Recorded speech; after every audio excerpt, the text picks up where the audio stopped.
This is the Great Basin Prescribed Fire Briefing, Monday, January 29th. Looking at some projects across the area, mostly in the central and southern regions where you see the purple circles. Precipitation the past 7 days, quite dry in northern and many eastern areas. The bulk of the precipitation you see here in the green and dark green, a half inch to over an inch, has been in the south, although we did have quite a bit here in parts of western Idaho and in parts of the Sierra, especially the western slopes of the Sierra. The eastern side, not as much. You see the percent of normal on the right-hand side. And new snowfall the past 72 hours. Some locally moderate to heavy amounts in the higher terrain in southern Utah outside of Cedar City, and also in some of the higher terrain at borders Nevada, Utah, and parts of southern Idaho. And the Wasatch got into it with a few inches, but overall not a very snowy period. You can see the snow cover on the ground, mostly in the middle to higher elevations. The valley basin bottoms are basically snow cover free, so that's where the bulk of any decent burn projects will probably occur. And just to look at some of the snowpack areas above normal in some of the higher terrain of Nevada and also in northern Utah, near or above normal, but elsewhere a lot of areas are somewhere only of 70, 60, 70, or 80% of normal. No significant issues with 100-hour fuels. A lot of them quite moist, maybe too moist for burning in the green and dark green. Only the pockets in the yellow are in the 11 to 15% range. Satellite imagery shows strong high pressure building in across the west, centered here across central Nevada. The high pressure brings clear conditions, but also air stagnation this time of year. So a lot of the morning inversions can last quite a bit longer. We do see a developing storm system and storminess pushing into the Pacific Northwest. This will start reaching across the Great Basin for the latter half of the week. So for today, you see the high pressure in control. The tannish shade is basically the clear skies aloft, although what this isn't showing is the haze that could get trapped in the lowest couple of thousand feet of the atmosphere. Here's a storm system well offshore. Air quality quite poor where you see the areas in purple. That's where the air stagnation will be at its worst. At its best, we see the areas in white to yellow. On the right, surface humidity, pretty good dryness for burning here in central and southern Nevada.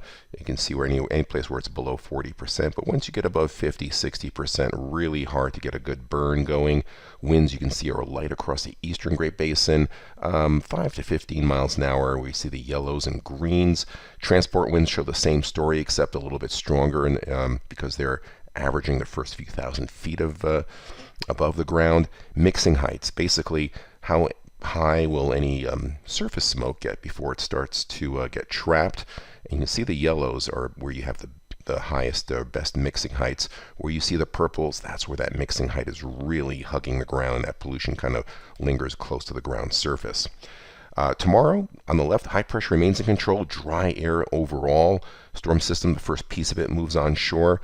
Best air quality and dispersion will be areas in the white, which will be in the west, but still that very poor air quality across many northern and eastern sections. Humidity very similar, not much change on the wind pattern. The transport winds similar.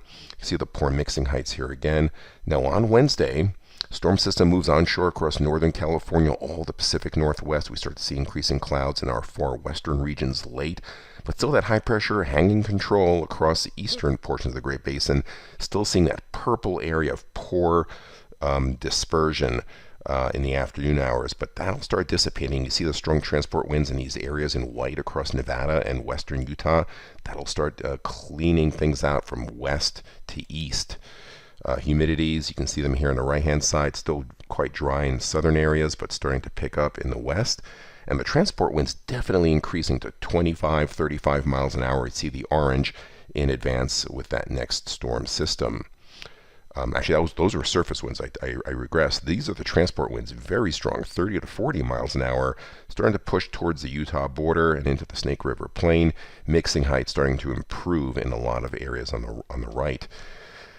3-day precipitation totals, not much towards the end of the period, starting to move into the Sierra and parts of western Idaho. But then by Thursday, this storm system takes shape with clouds and lots of moisture in this dark green across Nevada, across Idaho, starting to push into parts of Utah. The dispersion starts clearing out. Friday, the storm system covers just about the entire region with rain and mountain snow. Snow levels will be falling.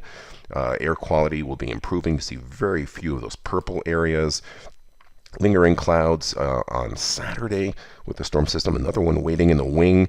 And by Sunday, another storm system pushing through the Sierra and into western Nevada. So overall, a more active pattern.